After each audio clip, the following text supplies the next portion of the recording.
સામુ કેમ જોવે છે તેમ કહી યુવક ઉપર કરેલ જીવલેણ હુમલા બાબતે કતારગામ પોલીસ સ્ટેશનમાં નોંધાયેલ ગુનામાં સંડોવાયેલ આરોપીને ઝડપી પાડી સગીર વયના કિશોરને ડિટેન કરતી સુરત શહેર એસઓજીના પીઆઈ એપી ચૌધરી નાઓની સૂચના મુજબ એસઓજી દ્વારા નીચે મુજબની કામગીરી કરવામાં આવેલ છે।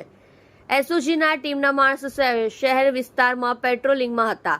તે દરમિયાન જગદીશભાઈ, શાંતિભાઈ તથા દેવેન્દ્રદાન ગંભીરદાન નાઓને મળતેલ બાતમી આધારે પાંડેસરા ગોવાલક ગામ ખાડી કિનારે જાહેરમાં પાસેથી આરોપી અનિકેત અશોકભાઈ નાયકા ઉંમર વર્ષ 21 રહેઠાણ ઘર નંબર 8 નાયકાવાડ મોટી વેડ સિંગણપુર સુરતવાળાને ઝડપી પાડવામાં આવેલ છે।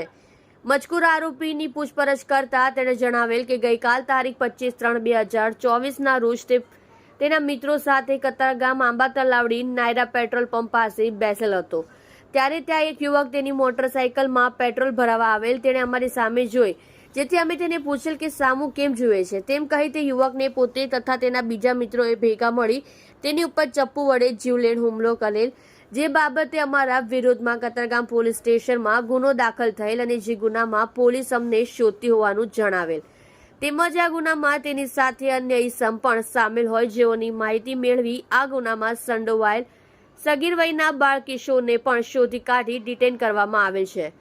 ઉપરોક્ત બંને ઇસમો Katargam police station apartment number 2024 ઇપિકો કલમ 324, 323, 504, 114 મુજબ તથા જીપી એક્ટ કલમ 135 મુજબના ગુનામાં નાસ્તા ફરતા હોય, જેથી તેના વિરુદ્ધમાં કાયદેસરની કાર્યવાહી કરી બંને ઇસમોને કતારગામ પોલીસ સ્ટેશનમાં સોંપેલ છે। જુઓ રાજેશ મંગલે સાથે સુરત એક્સપ્રેસ ન્યૂઝ ચેનલ।